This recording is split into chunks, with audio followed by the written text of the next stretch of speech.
सभी भक्तों को जय श्री श्याम।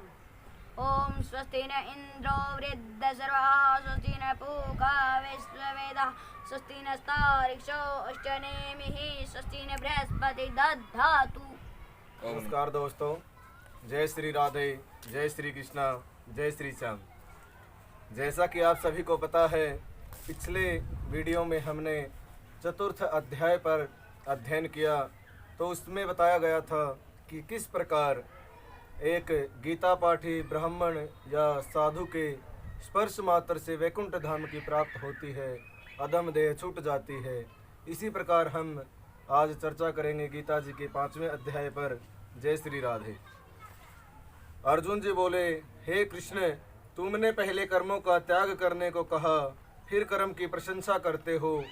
इन दोनों में से अधिक हितकारी कौन सा है? एक बात निश्चय करके मुझे बतलाओ। श्री कृष्ण भगवान बोले, कर्मों त्याग का त्याग और कर्मों का करना, ये दोनों ही मोक्ष देने वाले हैं, परंतु इन दोनों में कर्म त्याग से कर्म योग हितकर है। जो किसी से द्वेष इन दोनों में कर्म त्याग से कर्म योग नहीं रखता, न किसी पदार्थ की इच्छा करता है, वह सन्यासी है। ऐसा पुरुष संसार के बंधनों से छूट जाता है। सांख्य और योग को मूर्ख लोग ही अलग अलग कहते हैं, पंडित नहीं कहते। जो इन दोनों में से एक की भी अच्छी तरह से स्थित हो जाता है, वह दोनों का फल प्राप्त कर लेता है। ज्ञान योगियों को जो स्थान मिलता है, वही कर्म योगियों को भी मिलता है। ज्ञान योग व कर्म योग एक ही है। कर्म योग के बिना संन्यास का प्राप्त होना दुस्तर है। कर्म करने वाले मुनिजन को ब्रह्म प्राप्त होने में विलंब नहीं लगता। कर्म योग युक्त शुद्ध अंतःकरण वाला, मन तथा इंद्रियों को जीतने वाला, संपूर्ण प्राणियों में अपनी आत्मा को देखने वाला, कर्म करता हुआ भी कर्म फल में लिप्त नहीं होता। योग युक्त तत्ववेता पुरुष देखते हैं, सुनते हैं, स्पर्श करते हैं, सूंघते हैं, चलते हैं, फिरते हैं, श्वास लेते हैं, तो भी यह नहीं मानते कि मैं कुछ करता हूँ। वे बोलते हैं, त्यागते हैं, ग्रहण करते हैं, परंतु यह नहीं मानते कि मैं कुछ नहीं करता। और यह मन में धारण करते हैं कि इंद्रियां ही अपने अपने विषयों को बरतती हैं। जो प्राणी ब्रह्म में अर्पण कर संग को त्याग कर कर्म करता है, वह पाप से लिप्त नहीं होता।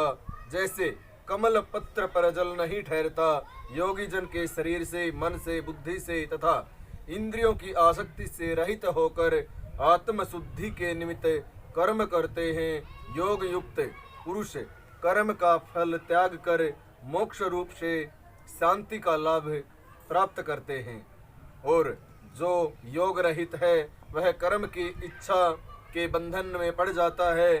सब कर्मों के मन से त्याग करके प्राणी इस वन द्वार इंद्रियों की देह रूपी पुरी में न कुछ करता और न कुछ आनंद पूर्वक रह सकता है। परमेश्वर किसी कर्म में प्रवृत्त नहीं करता, कर्म और कर्म फल को उत्पन्न नहीं करता। ये सब प्रवृत्ति द्वारा होते रहते हैं। परमेश्वर किसी के पुण्य तथा पाप को नहीं लेता है। ज्ञान जो अज्ञान से आच्छादित है, उससे जीव मोह को प्राप्त नहीं हो जाते, परंतु आत्मज्ञान के द्वारा जिनका अज्ञान नष्ट हो गया है, उनका वह आत्मज्ञान परमेश्वर के रूप में ऐसा भाषित करता है, जिस प्रकार सूर्य संपूर्ण संसार को प्रकाशित कर देता है। उसी परमात्मा में जिसकी बुद्धि स्थिर है, उसी में मन लगाते हैं, उसी में निष्ठा रखते हैं और सदा उसी का ध्यान में लगे रहते हैं। ज्ञान द्वारा जिनके सब पाप नष्ट हो गए हैं, वह इस संसार में जन्मते नहीं हैं। विद्या और विनय से संपन्न ब्राह्मण में, गाय में, कुत्ते में, चांडाल में पंडित जन की दृष्टि समान रहती है। जिसके मन को इस तरह समानता उत्पन्न हो गई है, उन्होंने इस लोक में जन्म मरण रूप संसार को जीत लिया है, क्योंकि वह ब्रह्म निर्दोष के समान सर्वत्र हैं, इसलिए वे ब्रह्म को प्राप्त होते हैं। जो प्रिय पदार्थ को पाकर प्रसन्न और अप्रिय प्रिय पदार्थ को पाकर खिन्न नहीं होते, ऐसी स्थिर बुद्धि वाले मोह रहित ब्रह्मवेता को ब्रह्म स्थिर जानो। जीव मात्र का जो हित चाहते हैं, ऐसे योगी को ब्रह्म निर्वाण प्राप्त होता है। काम तथा क्रोध जिनमें नहीं है, मन के वेग को जिसने रोक लिया है, ऐसे आत्मज्ञानी योगियों को ब्रह्म निर्वाण सहज ही प्राप्त हो जाता है। बाहरी पदार्थों के संयोग से अलग रहकर दोनों बाहों के बीच दृष्टि लगाकर नासिका के भीतर चलने वाले प्राण अपान वायु को सम करके, इंद्रियां, मन और बुद्धि को वश में करके, इच्छा, भय, क्रोध को त्याग मोक्ष की इच्छा करने वाले योगी जीवन मुक्त हैं। जो मुझको सब यज्ञों और तपों का भोक्ता, संपूर्ण लोकों का स्वामी और प्राणियों को मित्र जानते हैं, वह शांति को प्राप्त होते हैं। इसी प्रकार 5वें अध्याय का महात्म्य विष्णु जी कहते हैं कि हे सुनो लक्ष्मी, 5वें अध्याय का महात्म सुनाता हूँ। एक ब्राह्मण पिंगल नाम का अपने धर्म से भ्रष्ट हुआ। वह मदिरा का सेवन करता था, मांस खाने लगा और कुसंग में बैठने लग गया। दैव योग से पिंगल एक राजा के यहाँ नौकरी करने लगा। नौकरी करते करते वह चुगल खानी करता रहता था। तो जब बहुत टाइम बीत गया तो वह बहुत ही धनवान हो गया। धनवान होने के पश्चात उसका विवाह कर दिया गया तो उसकी स्त्री व्यभिचारिणी हुई। वह उसे मारता था, पीटता था और एक दिन उस स्त्री ने उससे तंग आकर उसको विष दे दिया और वह मर गया। मरने के पश्चात वह उसने एक गिद्ध का जन्म लिया और उसकी स्त्री ने एक तोती का जन्म लिया।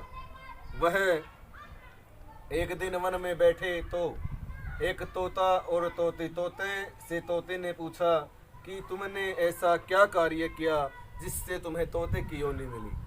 तो तोते ने बताया कि सुनो, मैं पिछले जन्म में एक ब्राह्मण का पुत्र था और मैं अपने गुरु की आज्ञा का पालन नहीं करता था, इसलिए उन्होंने मुझे श्राप दिया कि जा तू तोते की योनि को पावे। तो तोते ने पूछा कि तुमने ऐसा क्या कर्म किया कि तुमने तोते की योनि पाई। तो उसने बताया कि मैं पिछले जन्म में एक ब्राह्मण की स्त्री थी और मैंने उसे जहर देकर मार दिया था, इस कारण मैं तोते की योनि में आई। तोते ने कहा कि तू तो मुझसे भी बुरी है कि अपने स्वामी को ही मार दिया। इतना कहते कहते वह गिद्ध उनके सामने आया। तोती ने उसको पहचान लिया और दोनों में भयंकर युद्ध हुआ।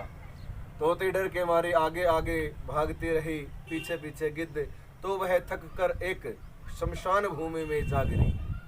शमशान भूमि में जिस स्थान पर गिरी वहाँ एक साधु का अंतिम संस्कार किया गया था और बारिश होने के कारण साधु की खोपड़ी में जल भरा हुआ था। वह तोती उसमें गिरी, ऊपर से गिद्ध गिरा, दोनों में युद्ध हुआ और उस पानी में दोनों भीग गए, जिस कारण उन दोनों की अधम देह छूट गई। वहाँ स्वर्गलोक से विमान आए, दोनों उस पर बैठकर विराजमान हुए और फिर उन्होंने बताया कि हमने ऐसा क्या कार्य किया था कि हम अधम देह से छूट गए।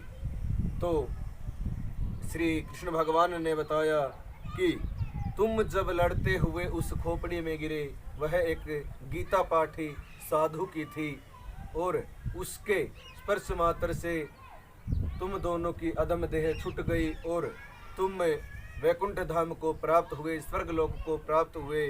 इसी प्रकार जो व्यक्ति, जो मनुष्य 5वें अध्याय का पाठ करता है या सुनता है, वह इस लोक में तथा परलोक में पवित्र रहता है। जय श्री राधे, जय श्री कृष्णा, जय श्री श्याम।